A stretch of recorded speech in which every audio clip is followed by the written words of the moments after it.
আর রবীন্দ্রনাথের জন্মদিনের উপলক্ষে আমি আপনাদেরকে কিছু গল্প বলে শোনাবো, ছড়া বলে।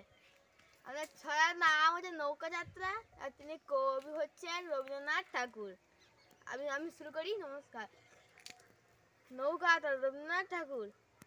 মধুমাছির ওই যে নৌকাখানা বাঁধা আছে রাজগঞ্জের ঘাটে, কারো কোনো লাগছে না তো কাজে, বোঝাই করা আছে কেবল পাটে। আমায় যদি দেয় ওরা নৌকোটি, তবে 100টি তার আটি, পাল তুলে দিই 4টে 5টে 6টা, মিথ্যে ঘুরে বেড়াই না কেউ হাতে। আমি কেবল যাবো একটিবার 7 সমুদ্র 13 নদীর পার। তখন তুমি কেঁদো না মা জানো, বসে বসে একলা ঘরের কোণে। আমি যাচ্ছি না তো চলে রামের মতো 14 বছর বনে। আমি যাব রাজপুত্র হয়ে, নৌকো ঘোড়া সোনা মানিক বয়ে, আশুকে আর শ্যামকে নেব সাথে। আমরা কেবল যাবো মা 3 জনে, আমি কেবল যাবো একটিবার 7 সমুদ্র 13 নদী পার। নমস্কার। একটা ছেলেটা আমি এরকমই আরে লোভী ছেলের পরেই আছে।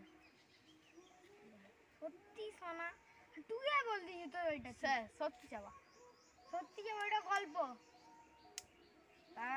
তারপরে ছড়া জানি। আমরা চাষ করি আনন্দে। হ্যাঁ ওটাই। আমরা চাষ করি আনন্দে, মাঠে মাঠে বেলা কাটে সকাল হতে সন্ধে, দৌড়ে দৌড়ে বৃষ্টি পড়ে, ভাসা ভালে পাতা নড়ে, মানে পাতা নড়ে চষা মাটির গন্ধে, মাঠে মাঠে আর কি আর ভিডিও বানিয়ে